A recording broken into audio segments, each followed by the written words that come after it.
Assalamualaikum warahmatullahi wabarakatuh. Waalaikumsalam warahmatullahi wabarakatuh, Syekh. Masya Allah, kumusta na mga kapatid? Alhamdulillah. Masya Allah. Okay. Inshallah, na-download ninyo yung ating aralin sa araw na ito. Naam, Syekh, naam. Nadalo namin.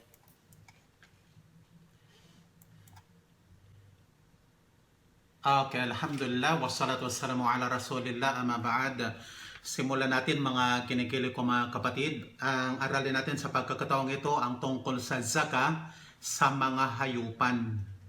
Pero bago natin ituloy ito, noong nakaraan sinimulan natin ang zaka ng mga lumalabas sa lupa.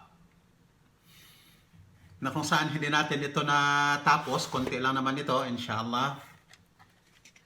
Okay, natalakay na natin ang unang paksa sa lumalabas sa lupa, kung kailan ito naging obligado. Yan ang unang paksa na talakay natin, na kung saan ang aya na inyong nakikita dyan, wa ato haqqahu yawma hasadi, na ang ibig sabihin sa araw ng anihan, doon siya obligadong kuna ng zaka kapag ka aani.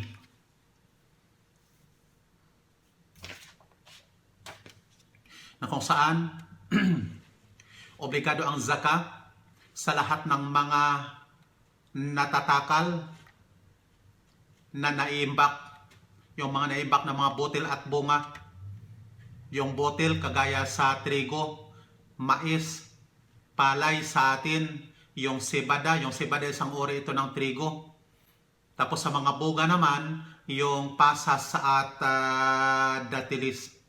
Kaya anumang hindi natatakal at hindi naiimbak, butil man o bunga, ay walang zaka. Kagaya sa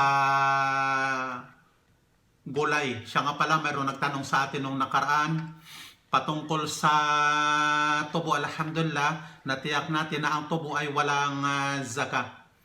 Maliban kung ikaw ay isang hasyendero, mayroon kang gilingan ng tubo, paggawaan ng asukal, sa yun, sa zaka naman yun ng negosyo. Okay, mga kapatid, dito tayo sa pangalawang paksa ng mga lumalabas sa lupa, yung mga kondisyon upang maging obligado ang mga zaka sa botel at bunga. Ang una dyan, kinakailangang umabot siya sa nisab. Umabot sa nisab. At ito ay 5 wasak ayon sa salita ng propeta. Laysa fihima don khamsa awsak sadaka. Walang zaka ang walang 5 wasak. Pansin nyo, ang 5 wasak, ito ay umabot ng 300 na ang salop. Katumbas yan sa salop sa atin. At ang pangalawang kondisyon na ang nisab ay nasa pag-aari ng taong magbibigay sa oras na obligado ang zaka. Yan lang ang mga kondisyon. Ngayon sa pangatlong masala, ang dami na obligado. Yung dami na obligado, ang obligado sa mga botel at bunga ay ikapo.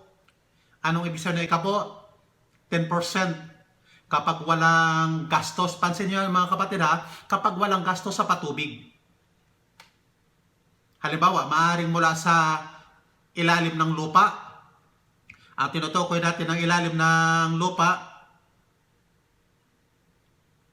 ay ang pananim na nabubuhay dahil sa mga ugat nito ay sumisipsip ng tubig sa ilalim ng lupa nang hindi na dinidiligan, kagaya sa malapit halimbawa sa balon na naipunan ng tubig ulan o kanal, o kaya ang tubig ay malapit sa pananim na sumisipsip ang mga ugat nito ng tubig nang dahil sa dinidiligan, na kagaya rin sa malapit sa ilog. Yun ang tinutukoy ng maaring mula sa ilalim ng lupa na ating sinasabi.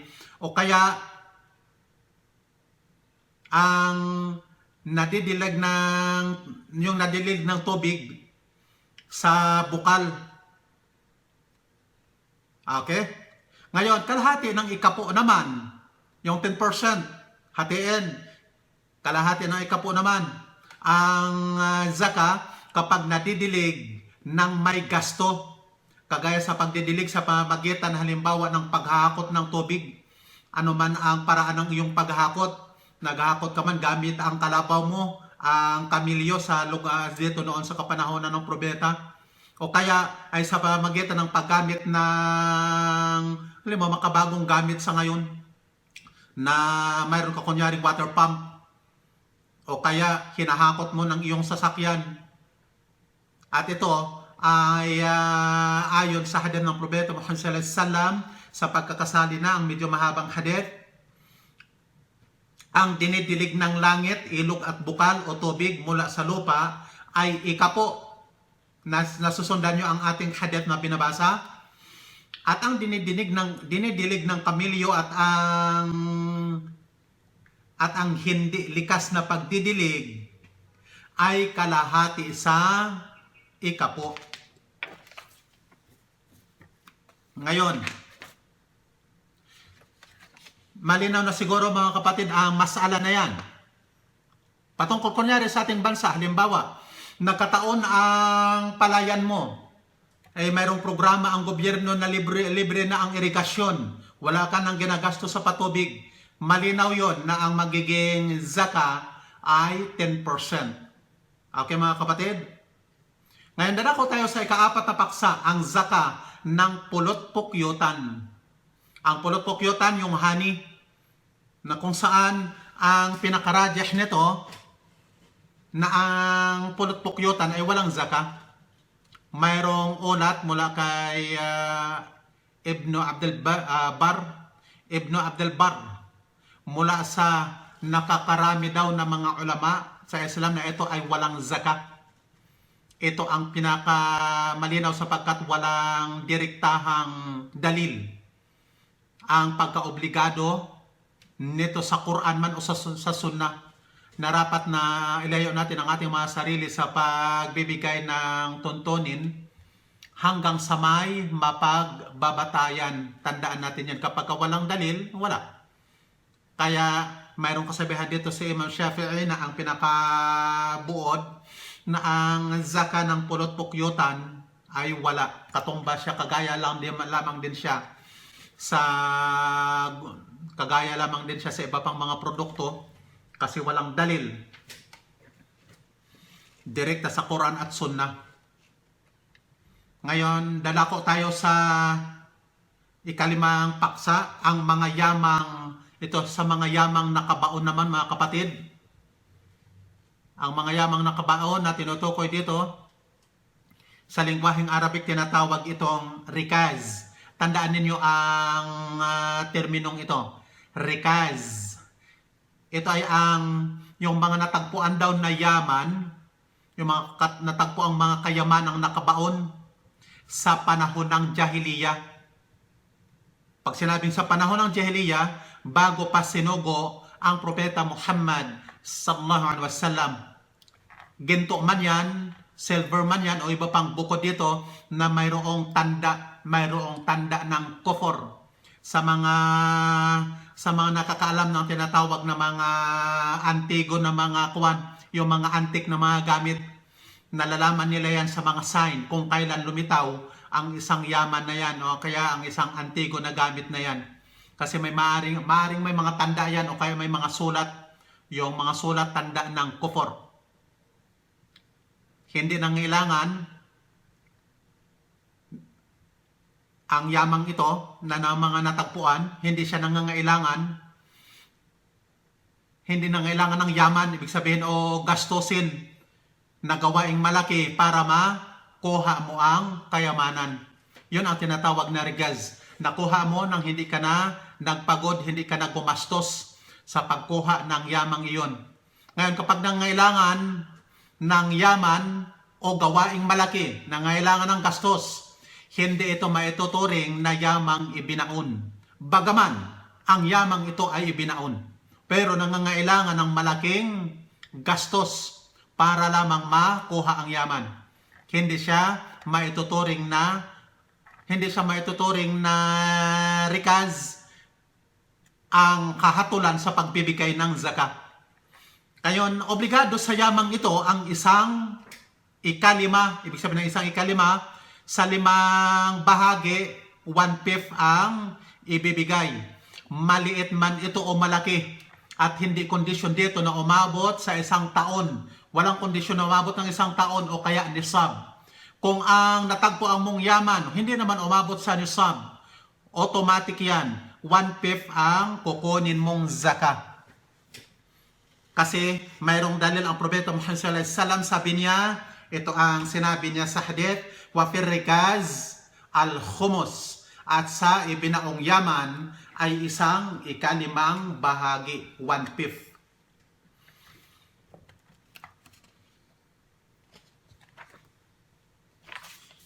Ang rikaz o yamang natagpuan, mga kapatid, ito ay tinatawag na fay. Nakita nyo ang salitang sinulat natin dyan, fay. Ang literal kahulugan ng fay, mga kapatid, ito ay yamang sinamsam na walang naganap na digmaan.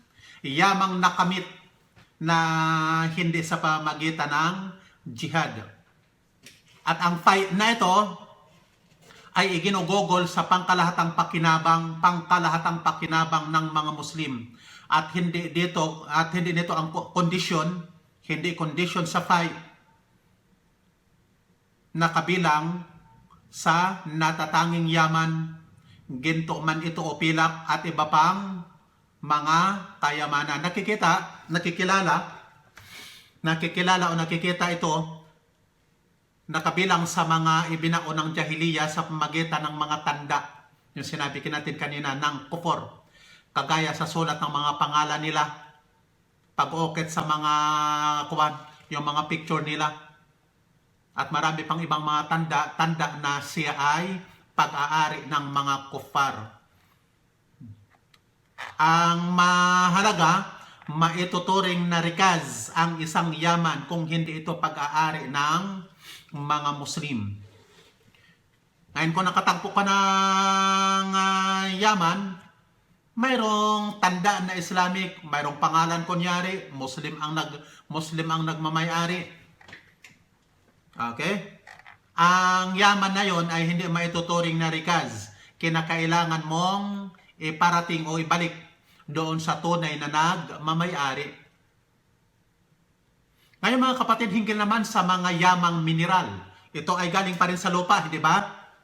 Ito yung lahat na iniluluwal ng lupa, inilalabas ng lupa, na hindi kabilang sa mga pananim na maaring, halimbawa, yung mga mineral, yung mga likidong umaagos, na kagaya sa langis, kagaya dito sa mga bansang Arabo, yung alkitran o bagay na buo, halimbawa, yung mga bagay na buo naman, halimbawa, kagaya sa bakal, tanso, ginto, silver, yung mercury. Obligado sa mga yamang mineral na ito, ang zaka ayon sa ijma na natalakay na natin sa unahan. Una na natin itong natalakay ayon sa pangkalahatang mga dalil sa pagkaobligado ng zaka sa mga ipinalalabas ng lupa.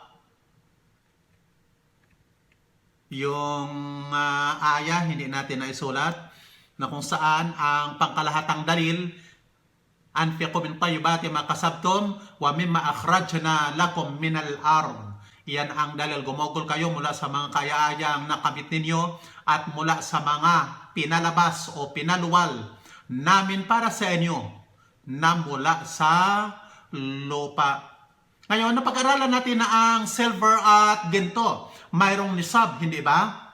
Napag-aralan natin na ang nisab ng ginto ay 85 gramo. Ngayon, kung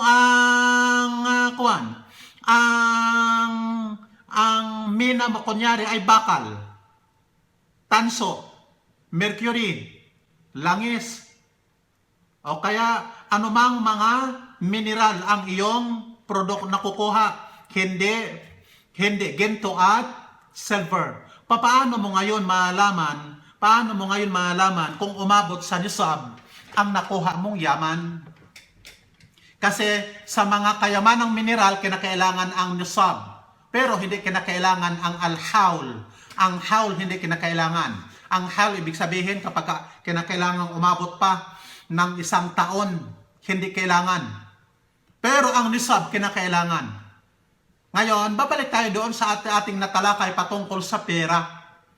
Kapag ang perang ibinaon mo, itinago mo, ibinangko mo, kapag ka umabot ng halaga ng ginto, yung nisab ng ginto, katumbas ng 85 gramong ginto, ang halaga ng perang iyong itinago, ang pera mo na yon, kinakailangan mong bawasan ng zaka. Gayon din naman kung ang mina mo, ang nakuha mo kunyari ay mercury, bakal, tanso, langis. Binabase din yon sa halaga ng nakuha mong mineral. Binabasa doon sa nisab ng ginto o kaya ng silver. Siguro tapos na tayo sa pagkakataong ito at dadako tayo sa zaka ng mga hayupan. Okay, dito sa zaka ng hayupan, mayroon tayong 4 na mga masala o na dyan mga kondisyon sa pagkaobligado ng zaka. Pangalawa, ang obligadong dami. Pangatlo, ang katangian. Yung katangiang obligado, yung mga katangian na ibibigay mong zaka. Ang paghahalo sa hayupan, yan ang pang-last. Okay? Ang an'am, yung kanyang kahulugan, mga ginigiliw ko mga kapatid, kung makikita ninyo sa inyong mga screen, kung bakit tinawag na an'am na sinasali nating mga hayupan. Ang mga hayupan ay kamilyo, baka at kawan. Pag sinabing kawan, tupa at kambing. Kabilang sa baka ay ang kalabaw, yung kalabaw natin, at kabilang sa kawan ay ang kambing at tupa. Tinatawag itong hayupan sapagkat hindi nagsasalita ayon sa lingwaheng Arabic at galing sa salitang ugat na ibham, na nangangahulugan ng pagtatago at kawalan ng paglilinaw. Yun ang literal na kahulugan ng ibham. Kasi ang mga hayop ay hindi nagsasalita. Ang unang paksa na ating tatalakayin, mga kondisyon sa pagkaobligado ng zaka sa mga hayupan. Ang mga sumusunod ay mga kondisyon sa pagkaobligado sa zaka ng mga hayupan. Una, umabot ang mga hayupan sa nisab, alinsunod sa batas, na sa kamilyo ay 5. Tandaan ninyo mga kapatid, sa kamilyo ay 5, sa baka ay 30 sa baka, sa kawan ay 40. Ayon sa salita ng Propeta Muhammad sallallahu alaihi wasallam, laisa fima duna khamsa dud sadaqah. Walang zaka ang hindi umabot sa 5 kamilyo. Sa isa pang hadith, ito'y ayon sa ulat ni Muad. Ang pagkakasali na ang ating babasahin. Pinadala ako ng sugo ni Allah upang kumuha ng zaka sa Yemen. Inutos niya sa akin na kukuha sa bawat 30 baka ay 1 2 taong baka. At sa bawat 4 na kawan, 40 kambing at tupa ay 3 taong tupa. Okay? Sa isa pang dalil, kung ang kawan ng isang tao ay kulang sa 40 tupa, wala itong zaka. Okay? Ang pangalawa, umabot ang mga hayupan sa may-ari nito ng kumpletong 1 taon na ito ay nisab. Kung umabot sa nisab, kinakailangan umabot ng 1 taon. La zakata fi malin hatta yahula alayhi al-hawl. Walang zaka ang yaman hanggang sa umabot ito ng 1 taon. Dadako tayo sa pangatlo, ang hayupan ay nanginginain sa halal na pastulang likha ni Allah. Halal na hindi itinanim ng sinuman sa loob ng 1 taon o higit pa. Okay, ayon sa salita ng propeta sallallahu alaihi wasallam, ang zakat sa kawan kung umabot sa 40 hanggang 100 at 20 ay isang tupa. At kung sa isa pang mayroon pa palang isang hadith, wa fi kulli ibilin sa ima fi 40 bint labun. At sa kamilyo na umabot ng 40 ang zaka ay isang babaeng kamilyo na 2 taong gulang. At kung pinapastol ito ng walang 1 taon at kinukumpayan, alam niyo siguro ang kumpay, yung hinahanapan mo ng pagkain, ng makakain sa natitirang mga buwan, hindi ito maituturing na hayupang nanginginain at wala itong zaka. Kaya kung ang hayupan mo hindi nanginginain sa iyong pastulan, bagkos kinukumpayan mo, wala siyang zaka. Dadako tayo sa kaapat na kondisyon. Basahin natin. Hindi dapat ginagamit sa trabaho ang hayupan kagaya sa pag-aararo at kinakagahan sapagkat ito'y papasok sa pangunahing pangangailangan ng tao na kagaya sa damit. Pero kung ito'y pinapaupahan, ang zaka nito ay sa kinita mula sa upa kung umabot ito ng 1 taon. Dadako tayo sa ikalawang paksa, ang obligadong dami. Okay? Ang obligadong dami sa kamilyo. Okay?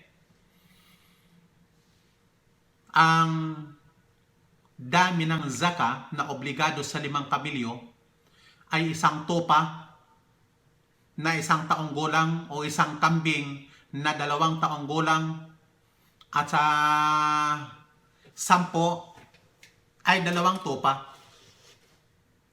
Sa 15 naman, kapag 50 na ay 3 tupa. Sa 20 ay 4 na tupa. Ganon at ganon. Sa 25 hanggang sa 35 ay 1 kamilyo na tinatawag na bint makhab.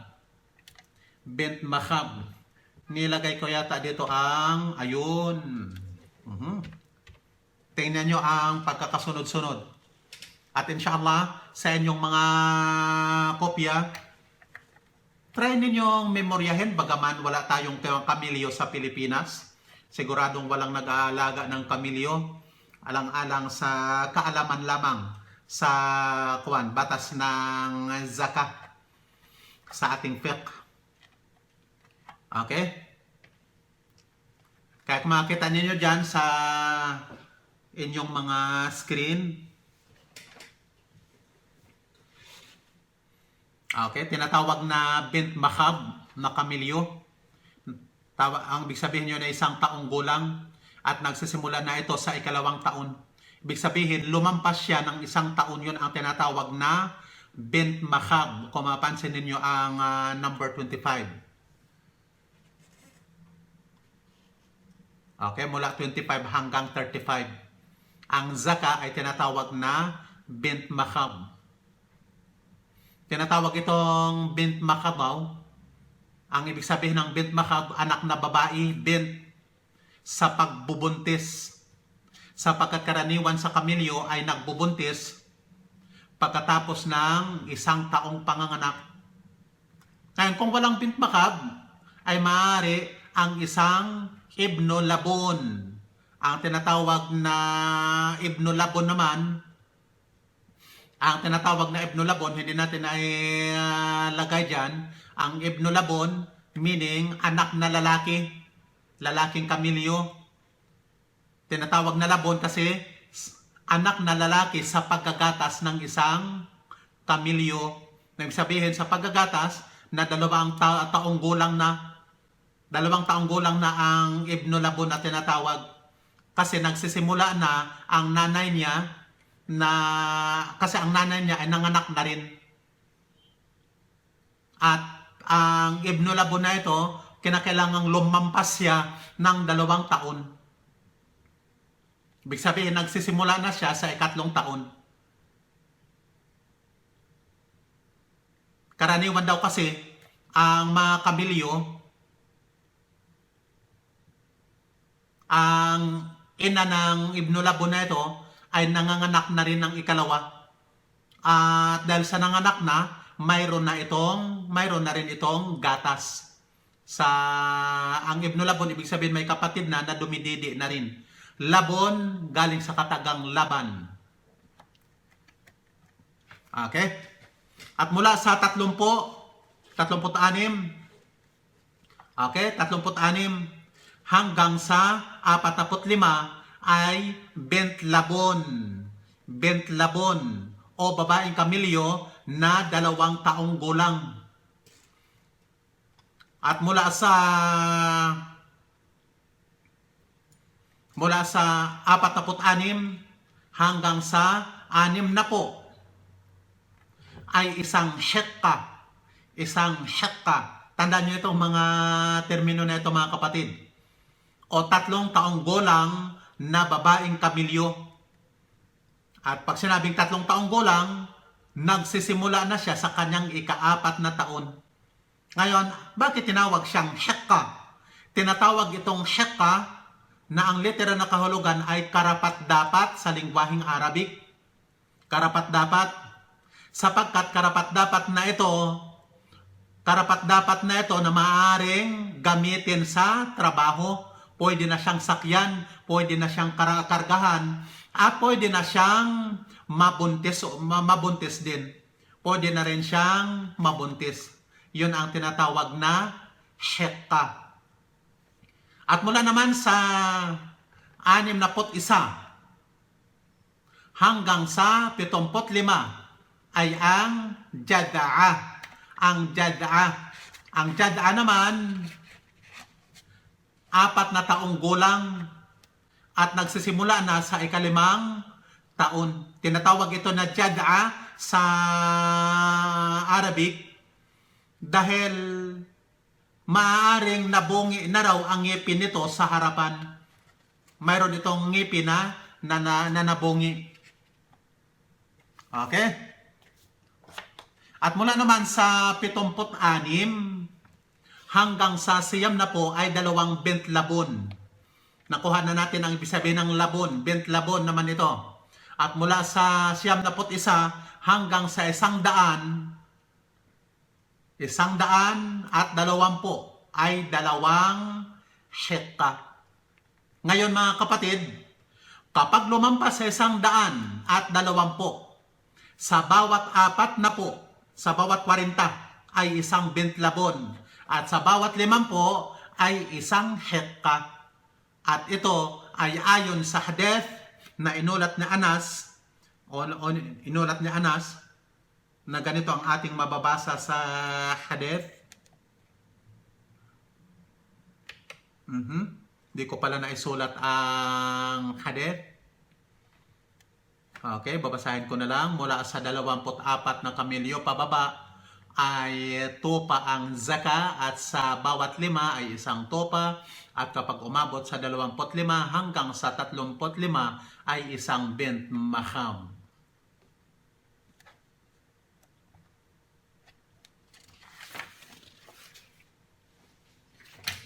Okay, dadako tayo sa ikalawa, yung obligadong dami sa baka. Ang obligadong dami sa baka, obligado sa 30 baka hanggang 30 siyam ay isang tabi'. Tinatawag siyang tabi'. Ito yung bakang umabot ng isang taon. Teka, nailagay ko rin dito ang ating, ayan, okay. Gusto ko munang basahin itong hadith.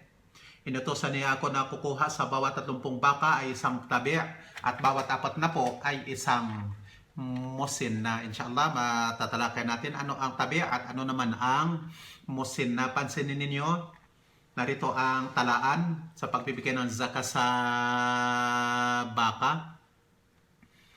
Inshallah, unti-unti ninyong memoryahin. Ang nisab ng baka ay 30. mula 30 to 39, tabi'. Isang tabi'. Ang meaning ng tabi' sa lengguaheng Arabic, yung bakang umabot ng isang taon dahil ito ay sumusunod na sa kanyang nanay. Yun ang meaning na kahulugan ng tabi'. Ngayon sa 40 hanggang 50 siyam. Hanggang sa 50 siyam ay isang musinna. Musinna na bakang umabot ng 2 taon. Yun ang tinatawag na musinna, 2 taon. Tinatawag itong musinna sa Arabic sapagkat lumabas ang mga ngipin nito. Galing sa katagang sin, ngipin. Musinna, lumalabas na ang mga ngipin nito. At sa 60 hanggang 60 siyam ay 2 tabi'. 2 tabi'.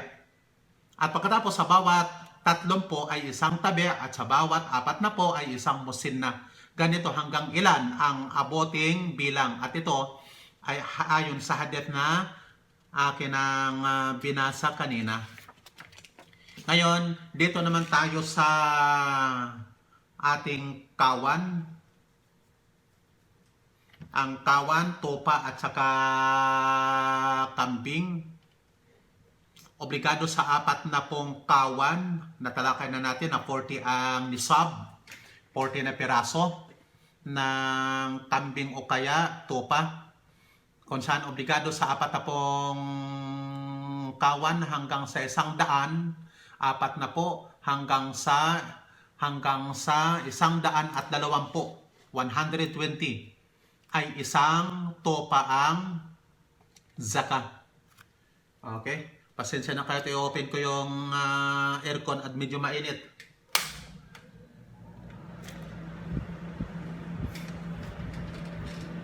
Okay.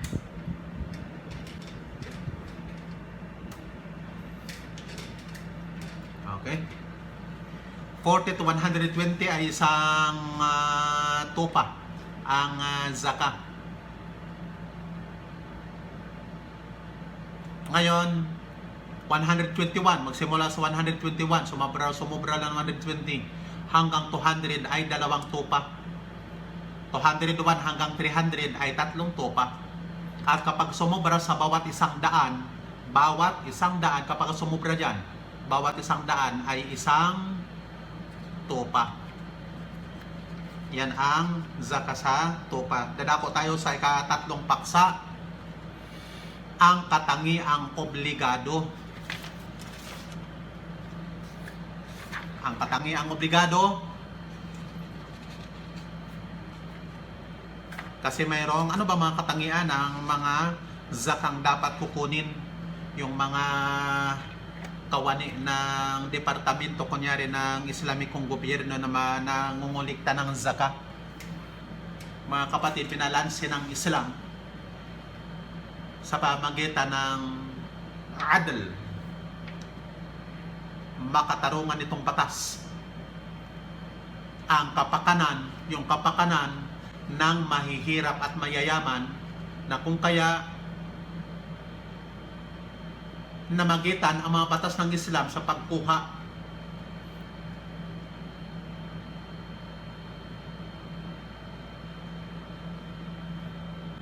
ang batas ng Islam na ito namagitan sa pagkuha ng mahirap ng kompleto, yung mga mahirap ng kompleto niyang karapatan, yung kompleto ng karapatan ng mahirap ng walang kulang. Gayon din naman namagitan din ito sa pagbalanse o pagsasaalang-alang sa mga karapatan ng mayayaman sa kanilang kayamanan. Dahil dito, itinakda ng batas ang obligado sa zakah na ito ay maging katamtamang yaman. Katamtaman siya.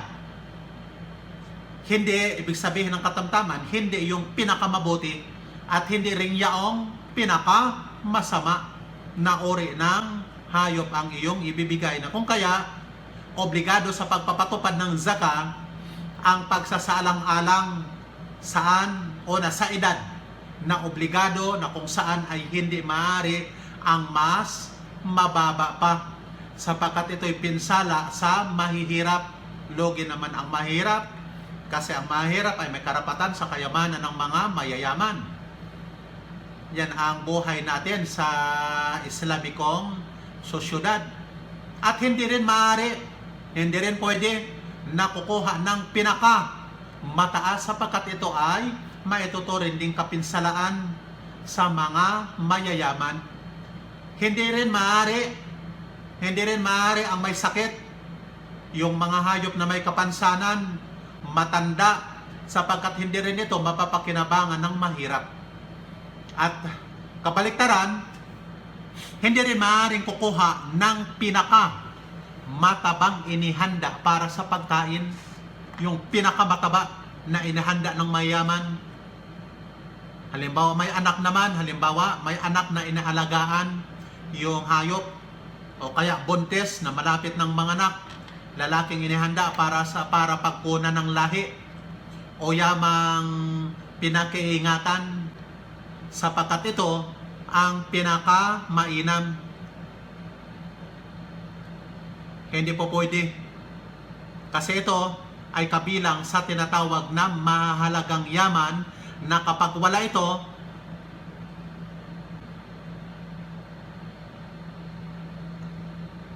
kapag kinuha, ibig sabihin, kapinsalaan. Mayroong pinsalang dulot sa mga mayayaman. At ito ay may hadith mismo na binanggit ang propeta sallallahu alaihi wasallam, wa iyyaka wa karaima amwalihim. Iwasan mo ang pinaka mainam na mga yaman nila, yung mga yaman ng mga mayayaman. At inulat mula kay Umar na sinabi niya sa kaniyang manggagawa, yung manggagawa tagakulikta ng zakat na si Sufyan, sabihin mo sa bayan mo, hindi namin kukunin sa inyo ang nag-aalaga ng anak, buntis, pinataba at lalaking tupa na pinagkukunan ng lahi. Kukunin namin ang nasa ikalawang taon at ikatatlong taon at ito'y katamtaman sa pagitan namin at ninyo sa yaman. Iyan ang dalil. Dadako tayo mga kapatid sa ikaapat na paksa. Ang paghahalo sa mga hayupan. Ano ang tinutukoy ng paghahalo sa mga hayupan? Dalawang uri ito. Pansin ninyo, tingnan nyo mabuti. Ang unang uri, paghahalo ng mga individual. Ikalawa, paghahalo ng mga paglalarawan. Anong kaibahan ng individual at paglalarawan na tinutukoy dyan? Okay. Ang unang uri muna tayo. Paghahalo ng mga individual. Ito yung paghahalo ng mga, ito yung, ito ay yamang magkasama na pag-aari ng dalawang tao na magkakahalo sa pagitan na nilang dalawa. Na kung saan ibig sabihin, hindi distinggido ng bawat isa, hindi nakikilala ng bawat isa ang kanyang pag-aari, ang kanyang bahagi. Ang paghahalo ng mga individual na ito ay maaaring sa pamamagitan, halimbawa naghahalo kasi maaaring pamana o kaya ay pinili. Ngayon ang paghahalo naman ng paglalarawan. Ano tinutukoy? Ito yaman na magkasamang pag-aari ng dalawang tao pero distinggido, kilala ng bawat isa ang bahagi niya at pinagsama lamang sila sa lugar, pinagsama lamang sila sa paligid. Kilala ng bawat isa ang kanyang pag-aari. Ang dalawang magkakahalong yaman na ito ay tinuturing na kagaya sa isang yaman kung ang kabuuan nito ay umabot sa nisab at ang dalawang nagmamay-ari nito ay kabilang sa mga taong inobliga na magbigay ng zakat. Pareho sila. Kung isa sa nagmamay-ari, kunyari magkapatid, dalawa sila. Kaso lang ang isang kapatid ay kafir. Ang kafir, hindi may tuturing, walang bisa ang paghahalo. Walang epekto ang paghahalo ng dalawang yaman sa rancho. Nasabay na lalabas yung mga hayupan, sabay lalabas at uwi, gayon din sa gatasan, pastulan at isang lalaking pinagkukunan ng lahi ng lahat. Kapag nabuo ang mga kondisyong ito, ang dalawang yaman ay magiging kagaya sa isang yaman sa pamamagitan ng paghahalo. Kaya kinakailangan parehong Muslim. Kung kafir ang isa, hindi yun counted na magkahalo. Kahit umabot sa nisab kasi magkahalo na kayamanan, hindi yun counted. Kasi ang isa ay hindi obligadong magbigay ng zakat. Ang hadith na inyong makikita sa inyong screen, basahin natin ang salina, medyo mahaba. Hindi maaaring ipagsama, sabi ng propeta, ang magkahiwalay at hindi maaaring ipaghiwalay ang magkasama dahil sa takot sa pagbibigay ng zakat. Kung ang yamang magkahalo ay pantay na pag-aari ng dalawa, magbayad sila ng zakat na pinagsama. Okay, yan ang dalil. Ang paghahalo ay nakakaapekto sa pagkaobligado ng zakat at nagpapawalang bisa ng pagkaobligado din ng zakat. Maaaring mawala ng bisa. At ito ay natatangi lamang sa mga hayupan. Tingnan nyo mga kapatid, yung halimbawa, babasahin natin. Nakikita nyo sa inyong mga screen. Halimbawa sa pagsasama ng magkahiwalay. Okay? 3 tao na ang bawat isa ay nagmamay-ari ng 40 tupa. Okay? Na ang kabuuan ay 100 at 20. Okay? Alam natin, ang nisab ng tupa ay 40. Kung ang bawat isa ay magbigay ng zakat, ay obligado ang 3 tupa. Alam natin, kasi ang 40 isang tupa. Pero, kung pinagsama ang lahat ng tupa, ay isang tupa lamang ang obligadong zakat. Dito'y pinagsama ang magkakahiwalay upang hindi maging obligado sa kanila ang 3 tupa na zakat, bagkos ay isa lamang. Okay, isang halimbawa pa. Halimbawa sa paghiwalay, ito naman ng magkasama. Isang tao na mayroong 40 tupa, na kapag nalaman niya na parating yung kawani ng gobyerno na maniningil ng zakat, ay paghiwalay niya ito na ilagay ang 20 sa isang lugar at ang 20 sa isang lugar. Kaya hindi maaaring kunin ng zakat dahil sa hindi ito umabot sa nisab. Dahil sa pinaghiwalay. Nakita din ninyo ang kahulugan. Inshallah, hanggang dito lang tayo mga ginigiliw kong mga kapatid. At inshallah, ang sunod na paksang ating tatalakayin sa susunod bukas, Saturday. Ito'y maiksi na paksa lamang, pero tatalakay tayo ng napapanahong mga napapanahong isyu, lalong-lalo sa atin sa Pilipinas. Ang Zakatul Fitr, ito lamang ang ating tatalakayin bukas, insya Allah. Okay, subhanakallahumma wa bihamdik, asyhadu la ilaha illa ant, astaghfiruka wa atubu ilaik. Wassalamu alaikum warahmatullahi wabarakatuh.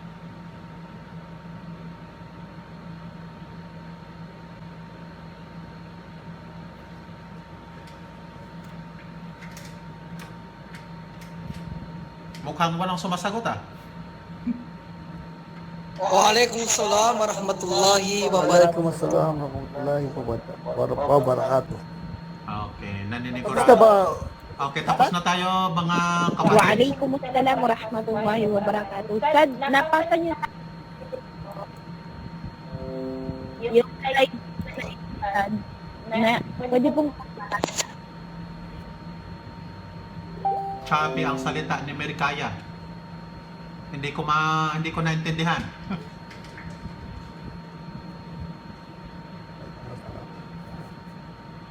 Putol-putol ang salita ni Merikaya, hindi ko naintindihan. Sad, yung slide niyo po, yung PDF. Okay, nandoon sa ating Telegram group. Yung Nandoon. PDF po, Sad. Nasa Telegram group natin nandoon. Sige po, Sad. Jazakallahu khairan. Okay, mga kapatid, lipat na tayo sa ating tafsir.